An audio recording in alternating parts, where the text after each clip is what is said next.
tindak pidana korupsi dengan 100 orang tersangka.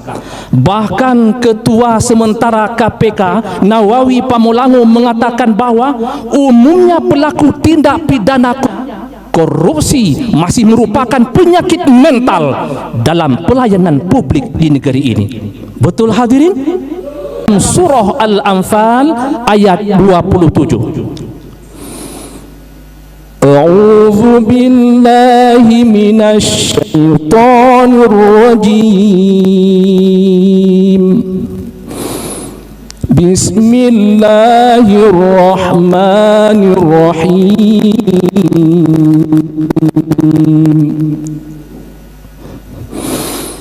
Ya ayyuhalladzina amanu la takhunullaha war rasul.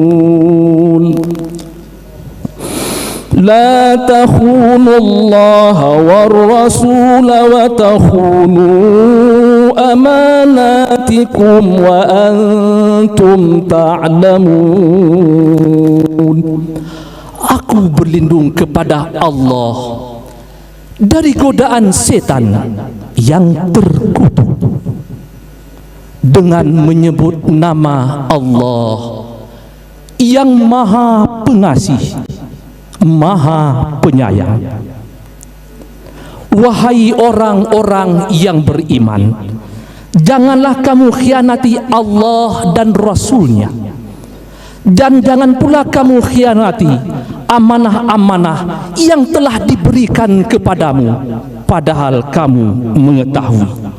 Hadirin yang dirahmati Allah Subhanahu wa taala, ayat ini merupakan landasan teologis untuk membangun abdi negara yang jujur, bersih dari sifat-sifat yang tercela. Kalimat la takhunu merupakan sighat nahyi, di mana dalam kaidah usul fikih dijelaskan al aslu fin nahyi litahrim, hukum dasar dari sebuah larangan adalah haram.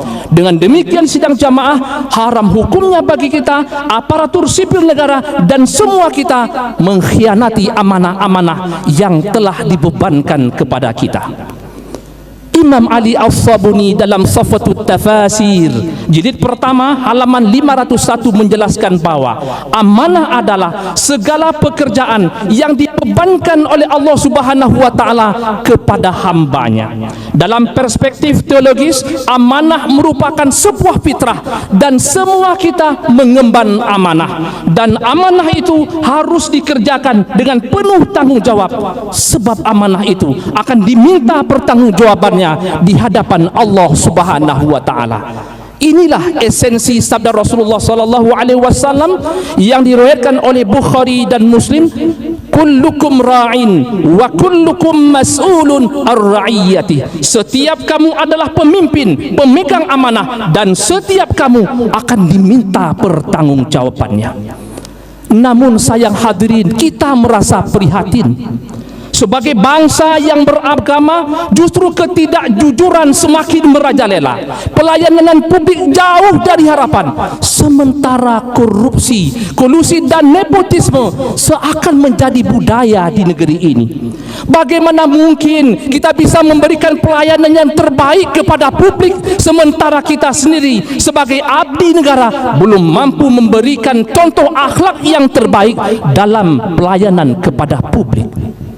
Hadirin yang dimuliakan Allah Subhanahu wa taala, sebagai solusi untuk membangun abdi negara yang berwibawa, menjadi teladan, mampu memberikan pelayanan kepada masyarakat dan mampu mengaktualisasikan nilai-nilai Islam itu dalam pekerjaannya, hanyalah dengan takwa.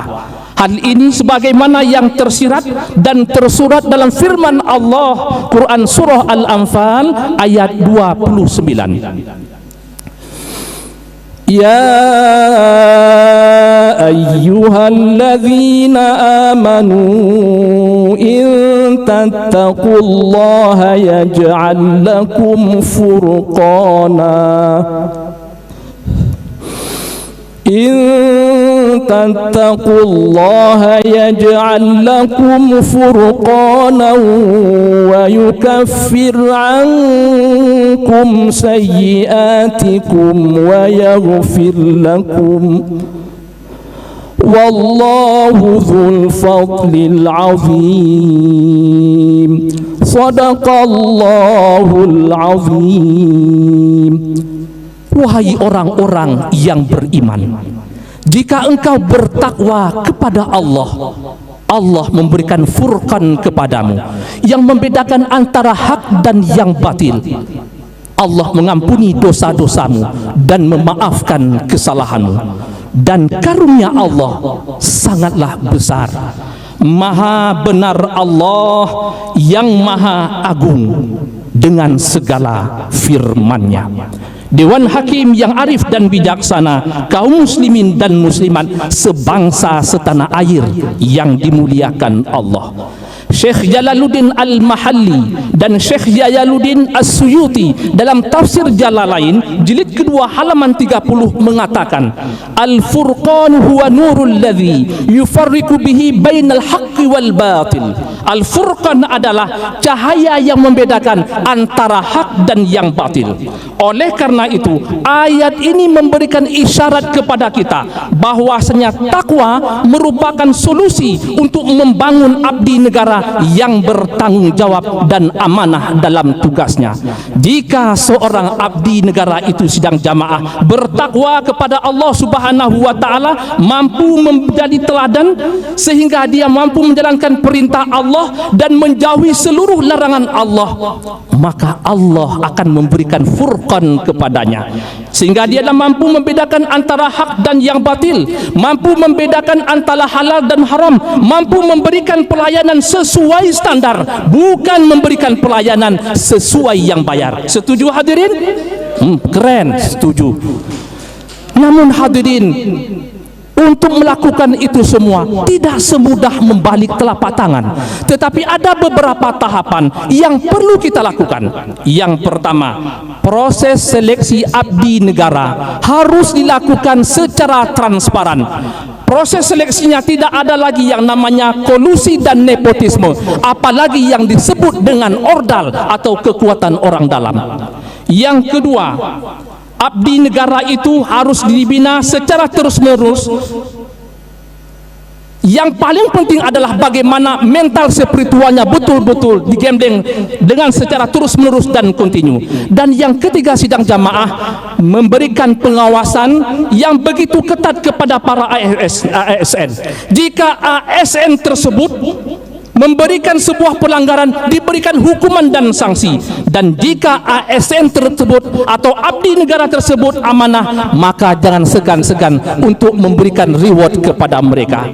Dewan Hakim yang dimuliakan Allah Subhanahu wa taala, kaum muslimin dan muslimat yang dirahmati Allah Subhanahu wa taala, jika ketiga hal ini dapat kita lakukan, kita yakin dan percaya bangsa Indonesia mampu membangun abdi negara yang amanah, bertakwa kepada Allah Subhanahu wa taala, serta mampu memberikan teladan dalam pelayanan publik kepada masyarakat. Demikian sidang jamaah, dari uraian yang dapat kami sampaikan tadi, ada dua kesimpulan yang dapat kita ambil. Yang pertama, abdi negara merupakan amanah yang telah dititipkan oleh Allah Subhanahu wa taala kepada kita, yang kelak akan diminta pertanggungjawabannya terhadap kita semua. Oleh karena itu, jagalah amanah ini dengan sebaik-baiknya. Yang kedua, sebagai abdi negara, marilah kita berperilaku takwa kepada Allah Subhanahu wa taala, memiliki sifat amanah dan memiliki akhlak yang terpuji sehingga mampu memberikan teladan kepada masyarakat dalam pelayanan sehari-hari. Demikian yang dapat kami sampaikan hadirin. Mohon maaf atas segala kekurangan. Terima kasih atas segala perhatian. Sungguh harum bunga cendana, semerbak mewangi di Palangkaraya. Jika abdi negara beriman dan bertakwa, insya Allah Indonesia pasti akan jaya. Wabillahi taufiq wal hidayah. Wassalamualaikum warahmatullahi wabarakatuh.